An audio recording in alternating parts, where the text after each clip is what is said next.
Good morning. Chairman Franks and distinguished members of the subcommittee, thank you for inviting me. My name is Dr. Levantino. I'm a board-certified obstetrician-gynecologist. I have served in both academic and clinical settings. Currently, I practice in Las Cruces, New Mexico. I've been an obstetrician-gynecologist for 33 years, and the early part of my career, I performed over 1,200 abortions. Over 100 of them in the second trimester, up to 24 weeks of gestation. Imagine, if you can, that you're an obstetrician-gynecologist and a pro-choice obstetrician-gynecologist like I was, and your patient today is 17 years old. She's 24 weeks pregnant from last period. Her uterus is 2 finger breadths above her umbilicus. She's been feeling her baby kick for over a month. She's asleep on an operating room table, and you're there to help her with her problem. The first thing you do is withdraw the laminaria that was placed in the cervix. The dilation of the cervix that's required for a D&E abortion at that level takes at least 36 hours. Later abortions dilation of the cervix can necessitate almost 3 days of preparation prior to performance of the procedure. First thing you're going to reach is for a suction catheter. This is a 14 French suction catheter. It's about 9–10 inches long. It's about 3/4 of an inch in diameter. And picture yourself, if you can, placing this through the cervix and instructing your circulating nurse to turn on the suction machine. What you'll see is pale yellow fluid running through this into the suction bottles of the machine. That was the amniotic fluid that was there to protect the baby. If this was a first trimester abortion, when her child would be that size or smaller, you could essentially do the entire abortion with this one instrument. A 24-week baby that we're describing here from last period is the length of your hand and a half again, from head to rump, not counting the legs. Babies that size don't fit through catheters this size. When you're done, reach for a SOFR clamp. This is one that I brought along so you could see what we're talking about. It's about 13 inches long. It's stainless steel. The business end on this clamp is about 1/2 inch wide and about 2.5 inches long. And there are rows of sharp teeth on this instrument. It's a grasping instrument, and when it gets a hold of something, it does not let go. A second trimester abortion at that stage is a blind procedure. You can't really see anything. Everything has to be done by feel. Picture yourself, if you can, reaching in with this instrument and grasping blindly anything you can, and pull hard.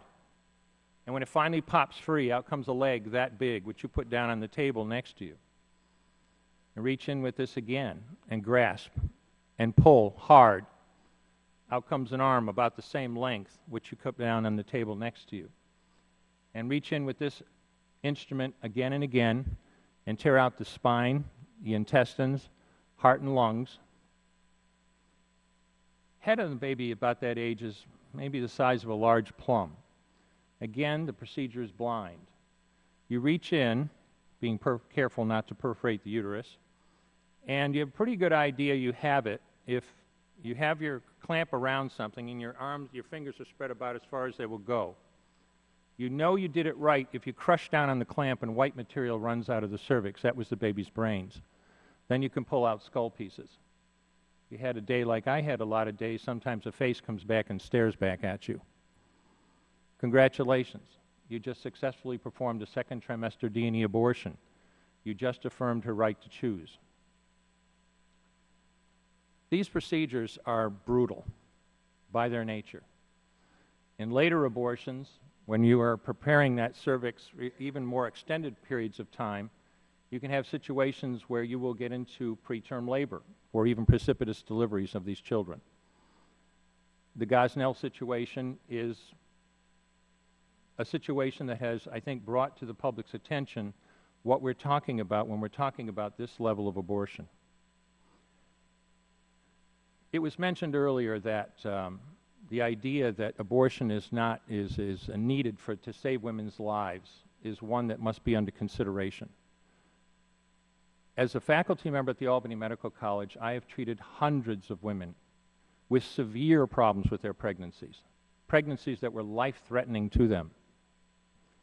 Cardiac disease, diabetes, cancers, toxemia, elevated blood pressure in pregnancy. I'll illustrate with one case that I dealt with personally. A patient came in at 27 weeks of gestation. blood pressure 220 over 140. You know a normal blood pressure is 120 over 80. This woman is moments or hours away from a stroke. We stabilized her, delivered her. She had a healthy baby in the end, and she did well as well. But I was able to stabilize and deliver her within an hour, because that was required when you have an emergency of that magnitude. Abortion would be worthless in that situation. As I told you, at 27 weeks of gestation, it would have taken at least 3 days to even prepare her to be able to go through the procedure. And this is an important point when we talk about abortion in terms of saving women's lives. I appreciate your attention. I guess I'll just end. Chairman Franks quoted President Obama earlier. I'm going to quote him one more time. He said recently, if there is just one thing that we could do that would save just one child, don't we have an obligation to try? Thank you.